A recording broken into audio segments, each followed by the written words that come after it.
Assalamualaikum warahmatullahi wabarakatuh. Perkenalkan, kami dari kelompok 6. Kami akan mempresentasikan mengenai materi deadlock. Sebelumnya izinkan kami untuk memperkenalkan diri.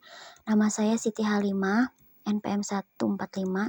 Selanjutnya ada teman saya Muhammad Naufal Cesare Labib Aji, NPM 122. Selanjutnya ada M. Raffi Samtoto, NPM 166. Selanjutnya ada Rafli Sugiri, NPM 140, dan Fauzi Akmal 129. Baiklah, di sini kami akan membahas mengenai deadlock. Selain itu, kami juga akan membahas tentang pengertian dan latar belakang deadlock. Yang kedua ada penyebab deadlock. Yang ketiga ada strategi untuk mengatasi deadlock. Yang terakhir ada kesimpulan. Selanjutnya pengertian dan latar belakang deadlock yang akan dibawakan oleh Muhammad Labib Aji Cisar. Pengertian dan latar belakang deadlock. Di sini, deadlock adalah keadaan di mana dua atau lebih proses saling menunggu, meminta resource untuk waktu yang tidak terbatas lamanya. Analoginya seperti pada kondisi jalan raya di mana terjadi kemacetan parah. Deadlock adalah efek samping dari sinkronisasi di mana satu variabel digunakan oleh dua proses. Oke, di sini saya akan menjelaskan model deadlock, yaitu proses 3 meminta resource pada resource 1. Kemudian resource 1 memakai resource pada proses 1. Yang dimana proses 1 itu meminta resource kepada resource 2. Dan resource 2 memakai resource pada proses 2, yang dimana resource pada proses 2 itu adalah resource proses 3. Dan resource proses 3 akan memakai resource pada proses 3. Dan itu terjadi berulang-ulang seperti looping. Kalau mungkin konsep sederhananya seperti itu. Terima kasih. Penyebab deadlock. Mutual exclusion. Mutual exclusion adalah keadaan atau kondisi di mana hanya ada satu proses yang dapat mengakses atau menggunakan sumber daya.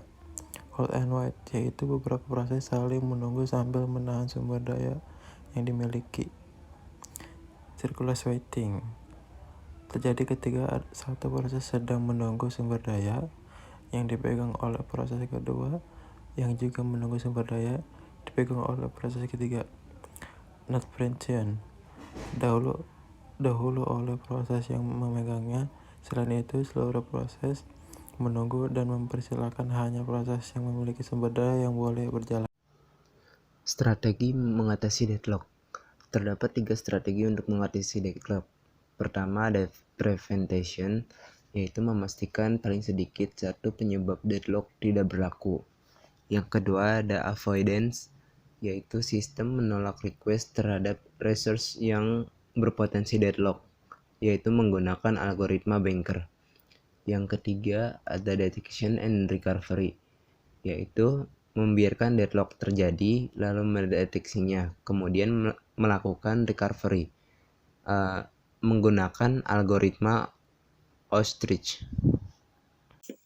Lalu simpulan pada materi kali ini, materi tentang deadlock, yaitu deadlock adalah situasi di mana satu atau lebih proses tidak akan pernah selesai tanpa adanya recovery.